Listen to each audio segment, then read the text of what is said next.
And hello, everyone, and welcome back to the Pumpkin Copter Cast, only video. Today I am joined by Remi, one of the people behind the upcoming 3D platformer Floppy and the Sleepy Planet. Hello. Let's start. Let's start with the introduction of you. All right. Hi. I'm Remi. I'm the creative director for Floppy and the Sleepy Planet. I am an ex AAA veteran. I was in the game industry for like around 15 years. I worked on a lot of really big projects. Worked on the Connect. I worked on War of Tanks. I worked on a lot of different projects that never got released. I eventually started my own studio a couple years later after working in the industry for quite some time. Did a lot of outsourcing for video games and film. So worked like on Indivisible, Lawbreakers, things of that nature. Fast forward to now, I now educate and teach in a game design degree at a university. Uh, and now I also developed this project, Floppy Mississippi Planet, as well as teaching full time. So two different full time jobs. But yeah, that's pretty much my background. Okay. And when did you become interested in video games? So I've always had an interest in video games ever since a young age. I always knew I wanted to work and create video games, but back in the 80s and 90s, there really wasn't a lot of information about that back then. So it was a lot more trial by error. But I always knew what I wanted to do since I was like, I want to say like 5. I was one of those rare people that knew what I wanted to do in life from the beginning. Okay. And what would you say is your favorite game or games growing up? Uh, so for me, I grew up a lot of classic games. I grew up during the console wars, quote unquote. So for myself, I was a big fan of Sonic when I was younger. Sonic was a very big influence for me as far as being a designer and just games I love playing. Mega Man, Rockman, whatever you want to refer to him as, was another one that I was a really big fan of, specifically the X series. Really, really big fan of those. And as I got a little bit older, I eventually started liking more unusual games. So definitely, Psychonauts was another big influence for me. Another game that like really I hold very high prestige for. Very unusual gameplay, but very fun and engaging.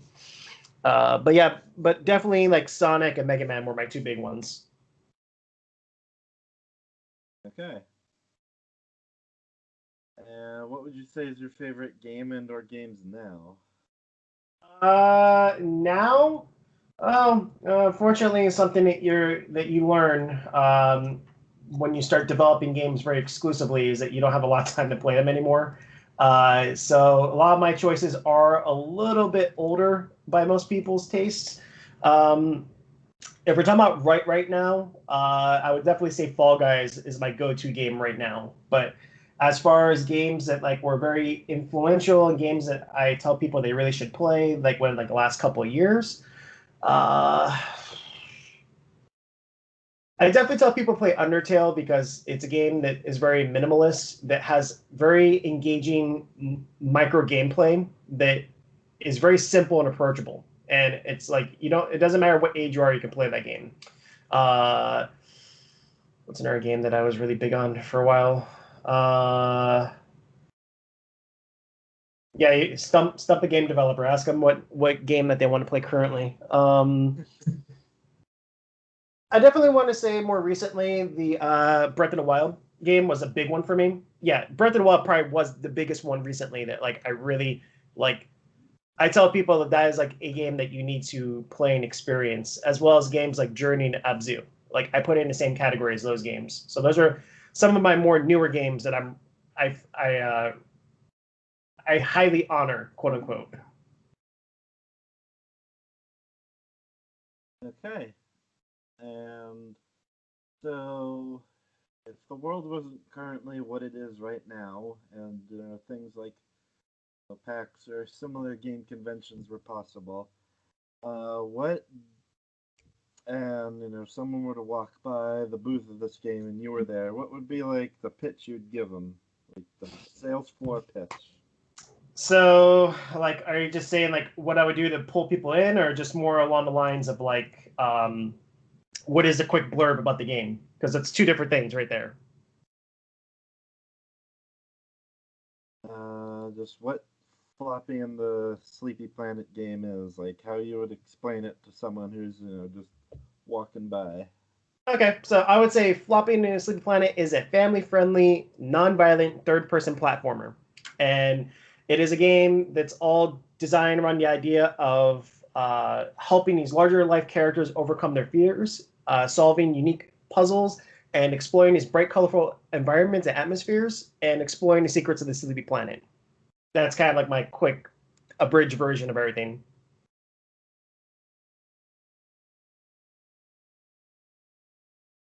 Okay, and so how did like the idea of Floppy and the Sleepy Planet come about? So it's a little bit of a long story, but I'll try to give you the cliff notes.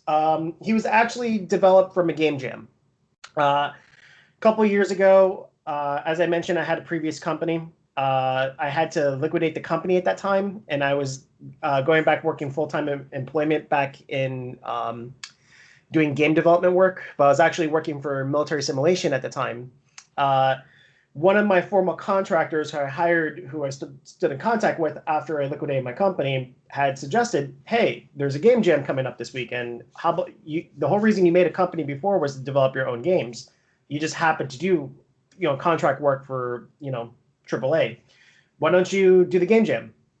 So he convinced me to do it, and we did the game jam over the weekend. And the theme of the game jam was spring into the future. So we had to come up with a game jam, with a game development prototype within 3 days. And I kind of developed Floppy kind of in a funnel, like over that weekend. I thought, well, what do you think of in springtime? You think of Easter. And when you think of Easter, you think of a rabbit. So what do rabbits do? They jump around. But, since this is, spring, we could have it be that literally he springs around. So it plays on the game jam name theme, spring. But how do you make it futuristic? I'm like, well, just make him a robot. And there you go. That's how literally that was the start of Floppy. From a game jam, from such a simple phrase, sprint into the future. And that's where we kind of came up with the idea of it. One of my former colleagues, who's actually now the art director for Broad Strokes currently, I messaged him over the weekend. I'm like, hey, man, can you please sketch something for me really quick? And I gave him the quick pitch of like, this is what we're doing. We want to do like a bunny, but it has to be a robot. And he did a quick little doodle. He's just one of those type of people that could draw super fast what he's thinking. And we had a design of Floppy. And I believe it or not, the design of Floppy from then to now is actually pretty similar in some regards. But since then, his design has been improved and changed. But the spirit of him is still the same. Solo robot rabbit. Okay, so was the idea to make this game like always a 3D platformer, or did that like come along later? So yes and no. So the original design of Floppy from the game jam was aiming and shooting yourself, because the design actually was influenced by the game Worms, where you can aim and shoot a weapon, then you would fire. The only difference was that you would shoot yourself. That's how you would aim and shoot the jump. So originally, from the original prototype, we decided to keep it that was the spirit, and it felt more like a golf game.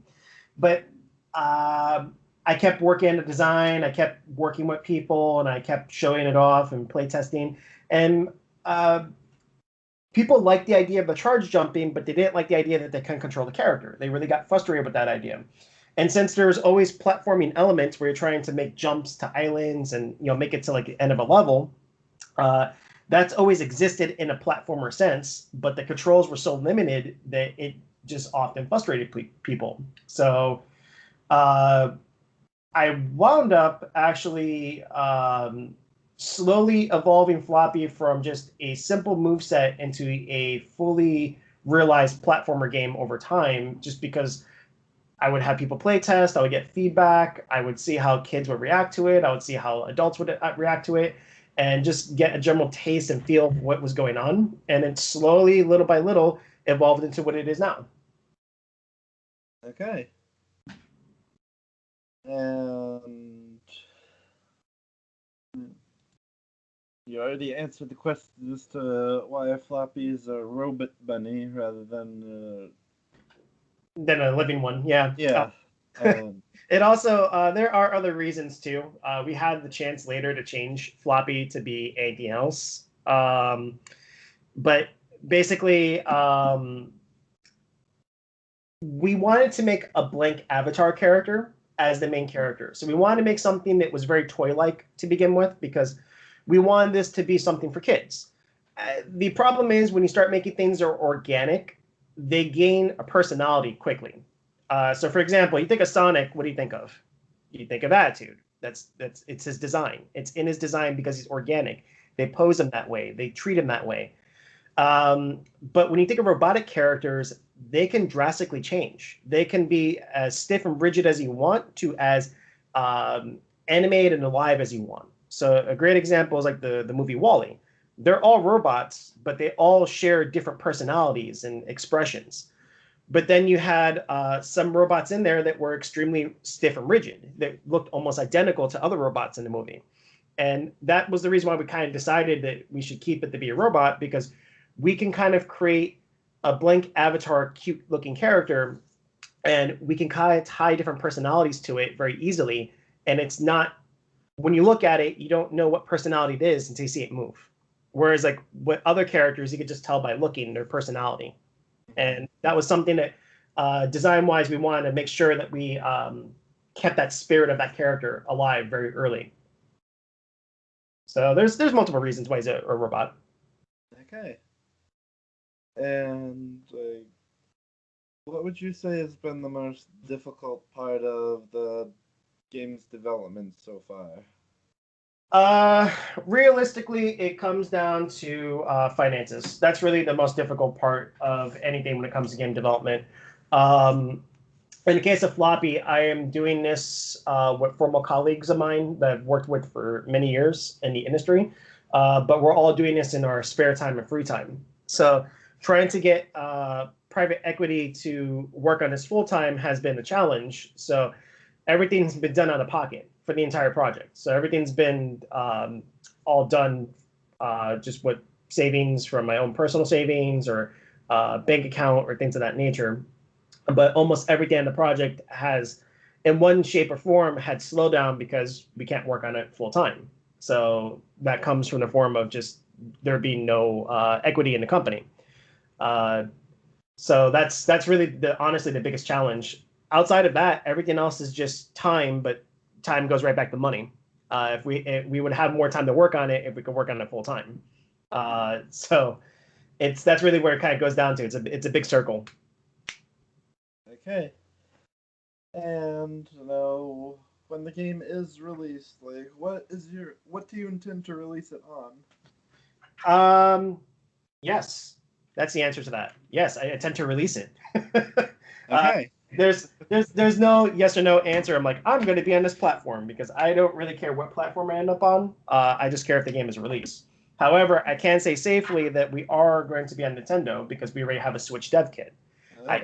I can't say safely Xbox or PlayStation because I haven't exactly had them work very well with me. But PC and Switch will definitely be on the radar because the game is being developed on the computer, so releasing on PC is very easy. And then the Nintendo Switch has always been our target platform from the beginning because of the type of game that we're developing, and because Nintendo gave us a dev kit very early in development. Xbox and PlayStation, we'll see, but I hope that it will eventually be a cross release. Okay. And like, when it is released, like, how long will the game have taken, like, in total amount of time from, like, from start to finish to complete? Yeah. So it's a projection, but we're thinking around 12 and a half hours worth of core gameplay. And that's just doing all the story narrative stuff. That's not including all the micro challenges and collectibles that would be in the game. That will probably triple the amount of time it will take to play through the game. Think of this game kind of like Mario Odyssey in a sense, where you have self-contained worlds that have a critical path of what you're supposed to do with the characters and the environment and so on. But you don't necessarily have to start doing that. You can just go explore and find stuff. And there's tons of things that will be hidden everywhere for you to interact with and collect. Okay. And now for the final question of every interview, which everyone always understands perfectly. Remi, in your opinion, is video games?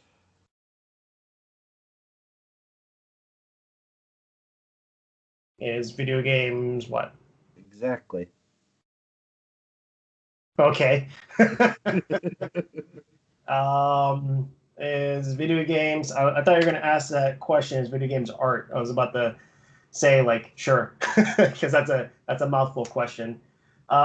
Is video games? Yes. Is video games a thing? It certainly is. It is just the new age thing that people focus on. It's the new version of comics, essentially. It's the new focus. It's the new escape. It is something that will never really go away anymore. It's a form of entertainment that will always exist and keep evolving. That's just the nature of the game industry and games as a whole. So, is games? I guess that's the best way I can answer that question. Okay, and with that, we have come to the conclusion of this particular episode. I would like to thank Remi for joining me and chatting about his game and, giving a little nice something for all of us to look forward to, like, to help us distract from the fact that, everything. Nice. Yeah. Be sure to, go to sleepyplanet.com to see to check out what the game is all about and connect to all their various social medias. Sleepyplanetgame.com. Oh yeah, sleepyplanetgame.com. I gotta remember to read things. And yeah, and if any of you have enjoyed, this thing that I call interview show, be sure to like and subscribe.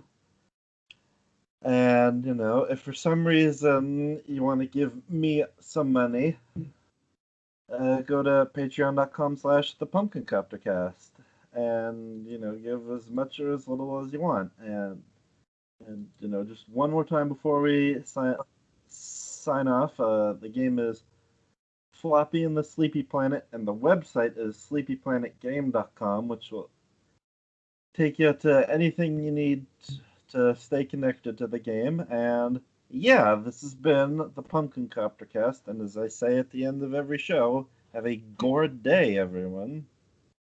Take care.